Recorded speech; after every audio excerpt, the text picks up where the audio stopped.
Coming up on Network Africa, Kenya bans flights from neighboring Somalia in renewed diplomatic row. Portugal agrees to train Mozambique forces in a bid to boost the country's anti-terror fight. Plus,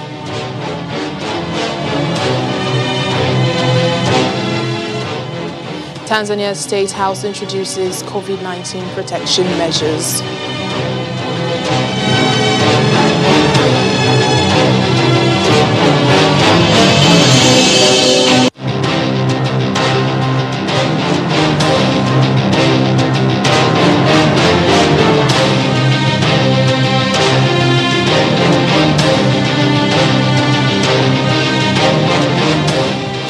Hello and welcome to Network Africa. I'm Layo Adegoke. We begin today in East Africa, where Kenya has banned all flights from neighboring Somalia just a week after the two countries announced they had restored ties following months of diplomatic row. A notice issued from the Kenya Civil Aviation Authority says only medical emergency evacuation flights and those on UN humanitarian missions would be allowed into Kenyan airspace. No reason has been given for the suspension, but the Director General of the Kenyan Aviation Authority told a local television station that the directive came from the government. The Ministry of Foreign Affairs is yet to issue a statement on the ban. Well, Kenyan journalist Cyrus Ombati joins us live on the program to tell us more about this. Thank you so much, Cyrus, for speaking to us.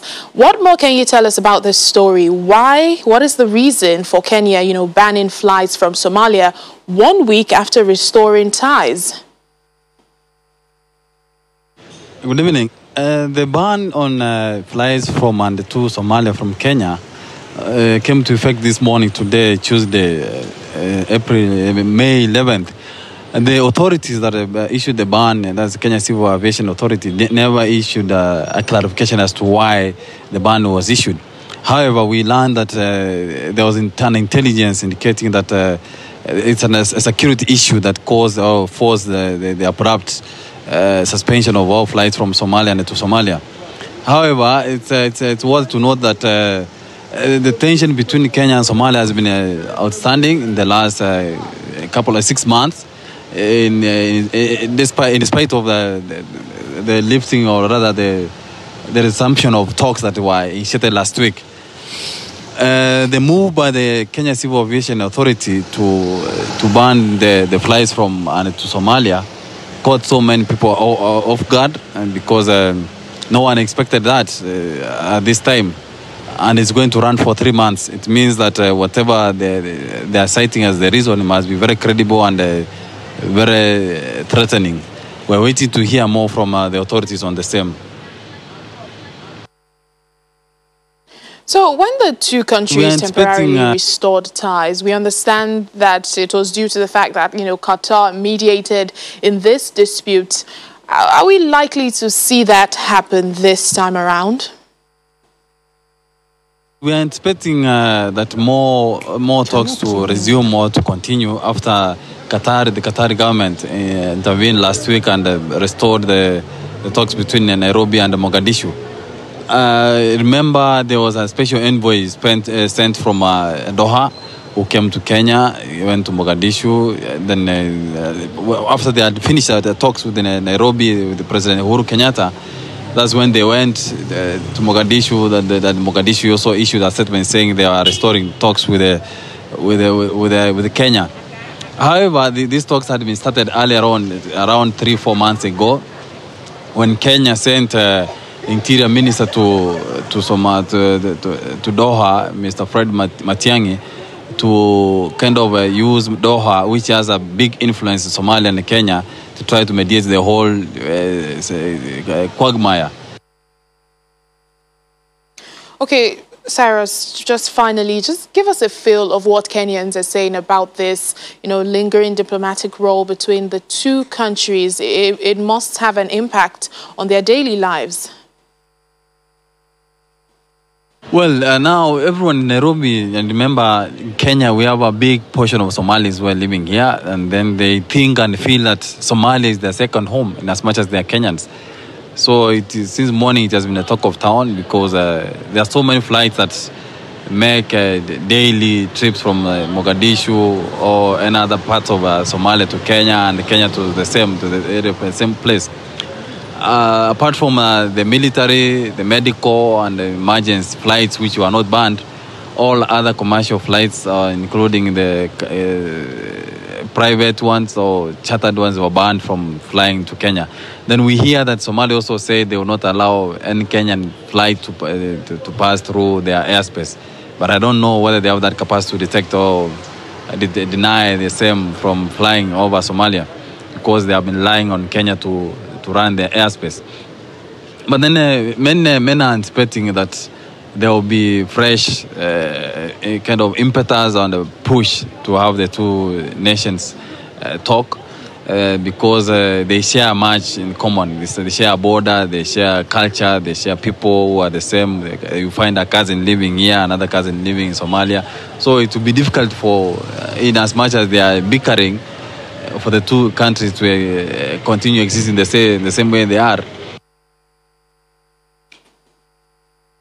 Osiris Umbati there, Kenyan journalist, thank you for those updates. To security matters now, Nigeria's President Muhammadu Buhari has approved a new security measures outlined for southeast and south-south geopolitical zones of the country to restore peace in the region.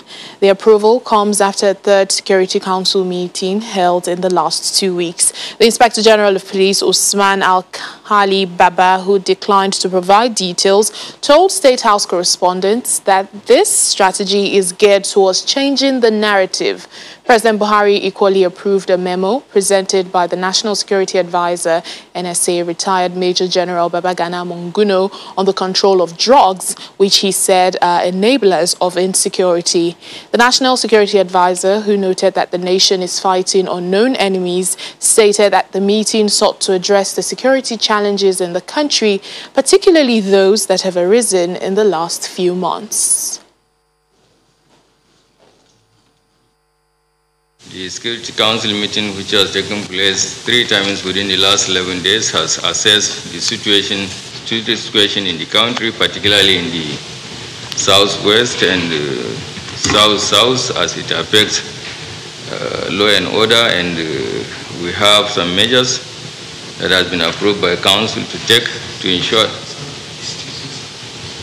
southeast and south-south. We have some measures which we have outlined, and it has been approved by the Council, and we will see how we can change the narrative within the quickest possible means to restore law and order and restore peace in that area. We solicit all law-abiding citizens to work with us to identify and deal with the situation. On my part, I briefed Council on the enablers of crime and the need to find quick responses with a view to mitigating the growing threats to society. And these enablers I discussed in detail, and Mr. President has already given direction on how to deal with them, specifically issues of drug abuse as propellants for crime, how to make the criminal justice system much more effective, as well as looking at issues of unemployment, which of course the Federal Executive Council had given an approval through previous memos on how to get 100 million people out of poverty. In the meantime, 17 governors from the southern states under the aegis of Southern Nigeria Governors Forum also met today in Asaba, the Delta State capital. Top on their agenda is the state of the nation, especially the rising insecurity across the country. Some of the governors in attendance include host Governor Ifeanyi Okowa, Governors Seyi Makinde of Oyo State, Dapo Abiodun of Ogun State, Willie Obiano of Anambra State, Enugu State Governor Ifeanyi Ugwuanyi, Nyesom Wike of Rivers State, and Babajide Sanwo-Olu of Lagos State. Others are chairman of the Nigeria Governors Forum, Ekiti State Governor Dr. Kayode Fayemi, and Ondo State Governor Mr. Rotimi Akeredolu. The governors had met virtually last week, calling for the unity of the country amidst divisive tendencies they believe could be threatening the survival of the country.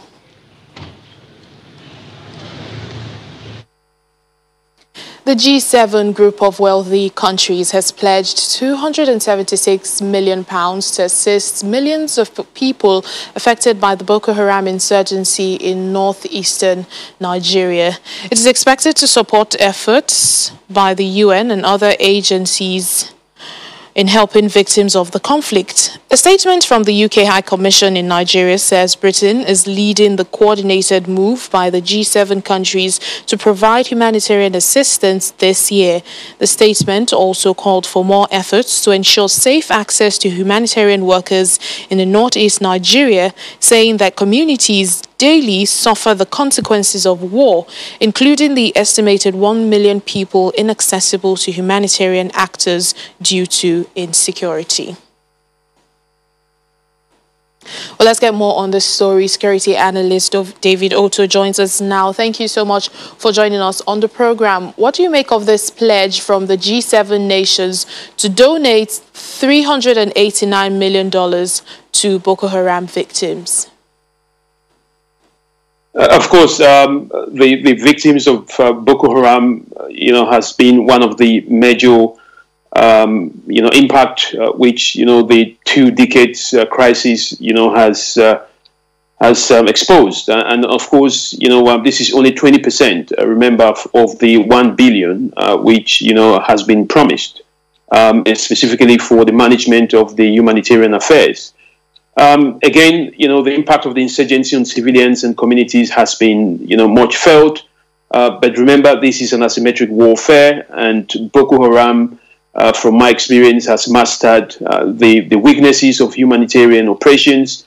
So I think part of these funds, should be able to go towards understanding how, the loopholes that Boko Haram has established, can be closed. So, for example, how Boko Haram has been able to divert humanitarian relief materials, how they've been able to get hold of cash incentives, how Boko Haram has been able to threaten humanitarian workers, and hold them literally for ransom in carrying out their activities. So I think besides the huge amount which will be spent, of course, on administration and the rest, these funds should be well channeled and make sure that it doesn't indirectly aid the Boko Haram insurgency, rather than actually fight against it. Well, just today, Nigeria's President Muhammadu Buhari approved new security measures, outlined for the southeast and south geopolitical zones, even though we're not really sure what these security measures really entail. But what is your take on this? Are you satisfied with the way Nigeria is tackling insecurity?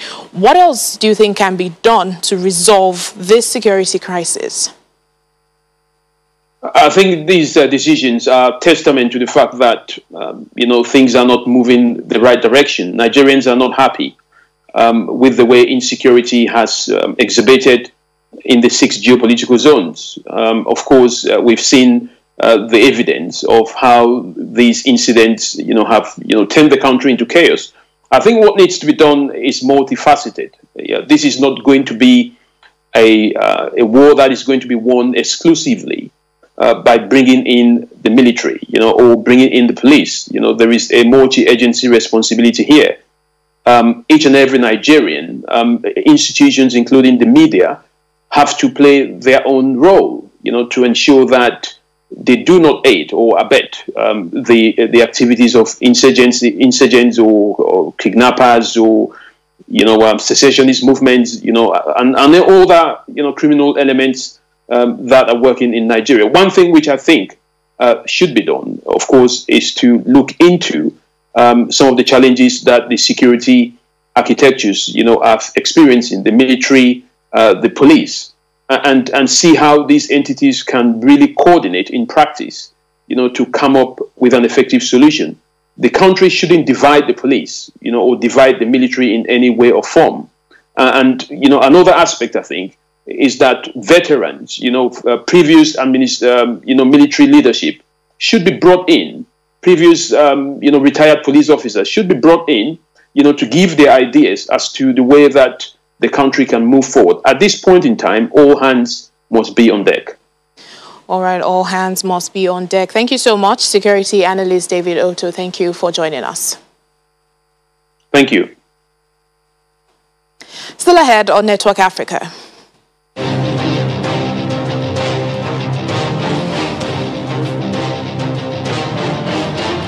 Tourists get a glimpse of rural life near Egypt's pyramids. Please stay with us.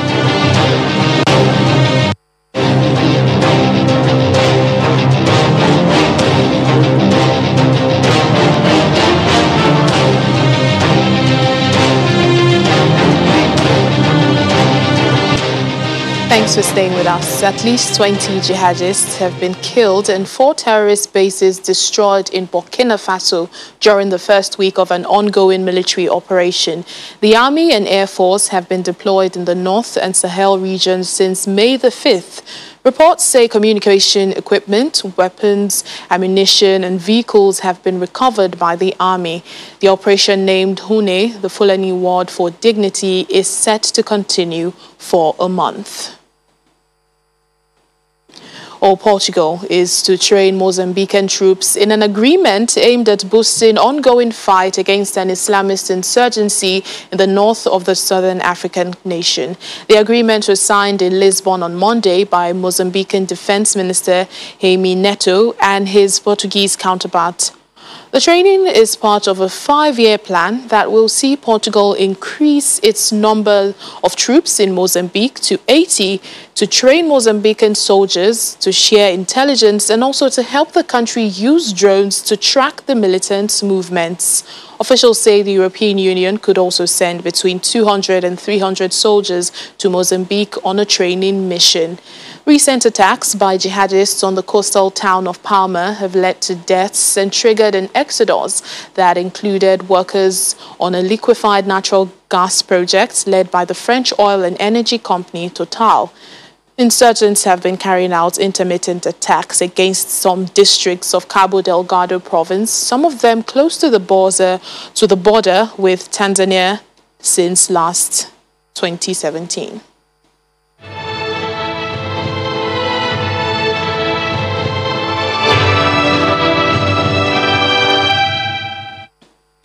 Health experts believe the spread of a new coronavirus variant in Africa has contributed to an increase in both cases and deaths reported across the continent. There's also concern that these variants can't easily be tracked because the testing required to identify them isn't widely available. Uganda was the first country on the continent to confirm the presence of a variant first identified in India late last year in a sample taken from a traveler. Kenya, Morocco and South Africa have also confirmed cases of this Indian variant. It has been classified by the WHO as a variant of global concern with possible increased transmissibility. Another variant of the virus, which emerged in South Africa last year, also contributed to a record number of cases in the southern African region.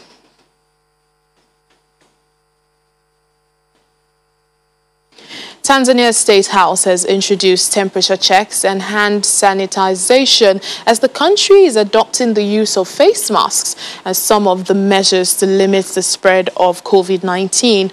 On Monday, President Samia Suluhu Hassan received foreign envoys who were first screened before entering the State House. The envoys were all required to wear face masks, and the photos taken at the time also showed the president wearing one. President Samia's predecessor, John Magufuli, who died in March, had always refused to wear a mask and also denied the seriousness of COVID-19. Mr. Magufuli advocated steam inhalation and other ways to boost immunity against the virus. But President Samia Suluhu has formed a committee of experts to advise her about the status of COVID-19 in the country and also the necessary steps to take to keep people safe.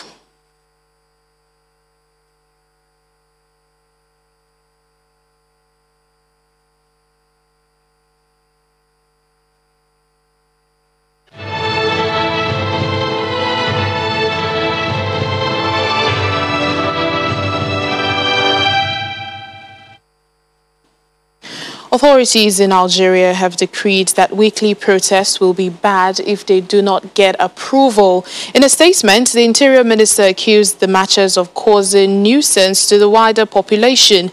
It said organizers must now provide their personal details as well as the march's itinerary, slogans and their timings. The ministry also warned that non-compliance will render the protest illegal.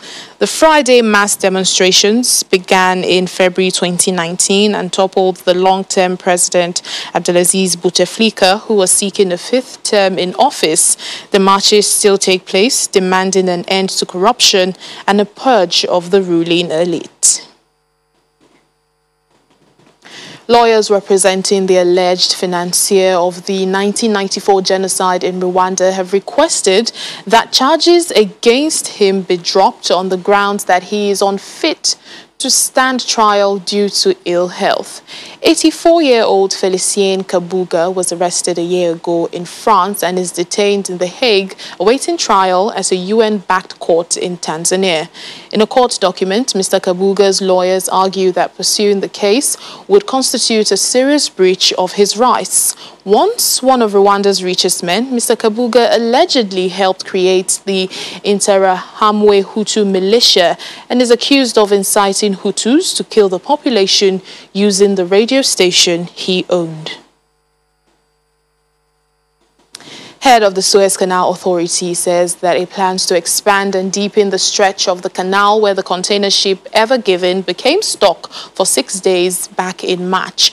Osama Rabi made the remarks at an event attended by the Egyptian President Abdel Fattah al-Sisi, where a variety of infrastructure products was inaugurated. The blockade of the Suez Canal caused huge disruption to global trading networks. The Ever Given is still being held as the Suez Canal Authority seeks hundreds of millions of dollars in compensation from its owners. An EU-funded project aiming to showcase villages around famous Cairo landmarks is helping its low-income residents with sustainable growth opportunities by organizing touristic excursions to discover their food, crafts and way of life. All tourists are offered a glimpse of rural life near Egypt's pyramids. Tourists visiting Egypt's famed pyramids may rarely stray from the beaten track, but a project focused on rural villages adjoining the ancient sites now encourages them to do so. The scheme takes visitors to a verdant strip of farmland thick with palm trees that runs south of the Giza pyramids between the lesser-known pyramids of Saqqara and Dashur and the western bank of the Nile. There they can get a glimpse of local communities as part of Visit Badrashin, a sustainable tourism project funded by the European Union. I very much think that future is more about authentic experience when I mean tourism is more. I think people will more and more seek authentic experience like this, for example, than the normal big hotel and beach. This will continue, but I don't think it. I think this will be more and more asked for. The project includes the villages of Saqqara, Abu Sur and Dashur, all in the district of Badrashin, and offers training to the local community in an effort to help them tap into tourism revenues and protect their livelihoods. They trained me on how to deal with clients. We never had any tourists come to this area, so now I've become a local tour guide. The coronavirus pandemic has reduced tourist arrivals in Egypt to a fraction of their previous levels, and the project's activities have been scaled back, but visits have continued. When you say contrast, there's a separation. For me, it's a continuation. It goes within what Egypt is about. The past, the present, and the future. And you have places like Badrashin that represent all this. On one recent outing, a small group of tourists were taken on a tour of the Saqqara complex before being taken for a traditional fast-breaking evening meal nearby during the holy month of Ramadan. Women from the village rolled vine leaves, baked bread and grilled chicken, ending the meal with a few cups of mint-infused tea sipped around an open fire. That's it on the program today. Thank you so much for watching. I'm Layo Adegoke.